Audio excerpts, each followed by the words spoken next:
Good evening guys. இப்போ நிறைய பேருக்கு வந்து நம்மளோட ட்ராவலிங் ஜேர்னி வந்து ரொம்ப சந்தோஷத்தை கொடுத்துருக்கு, நிறைய பேருக்கு கஷ்டத்தை கொடுத்துருக்கு. என்னன்னு பார்த்தீங்கன்னா, நம்ம ஜேர்னியில் பார்த்தீங்கன்னா நிறைய மாதிரி ட்ரெயினில் நம்மளோட ஜேர்னி இருக்கும், பஸ்ஸில் இருக்கும். அது மாதிரி போகும்போது இல்லை ப்ரைவேட் பஸ்ஸில் இருக்கலாம்.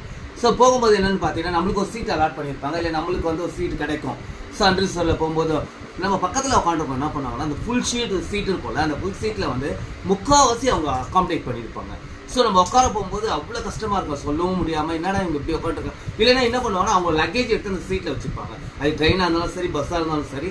ஸோ அது மாதிரி பண்ணும்போது மற்றவங்களுக்கு டிஸ்டர்பன்ஸ் இல்லாமல் நம்மளும் ஜேர்னி இருக்கணும், மற்றவங்களும் நல்லா ஜேர்னி பண்ணணுன்ற அந்த திங்கிங் இருக்குது. அதுதான் மனிதாபிமானம். அந்த மனிதாபிமானத்தை நம்ம காப்பாற்றும். ஏன்னா அந்த விடாத போது வச்சுங்களேன் அவங்களால சொல்லவும் முடியாது. ஸோ அந்த மாதிரி ஒரு சூழ்நிலை யாருக்கும் ஏற்படுத்தாதீங்க. நிறைய பேர் நம்மளே பார்த்துட்டு இருப்போம், அவங்க பக்கத்து சீட்லேயே கொடுக்க மாட்டாங்க உட்காந்துட்டு. ஸோ அந்த ஒரு நிகழ்வு வந்து தவிர்க்கலாம். ஓகேவா? தேங்க்யூ.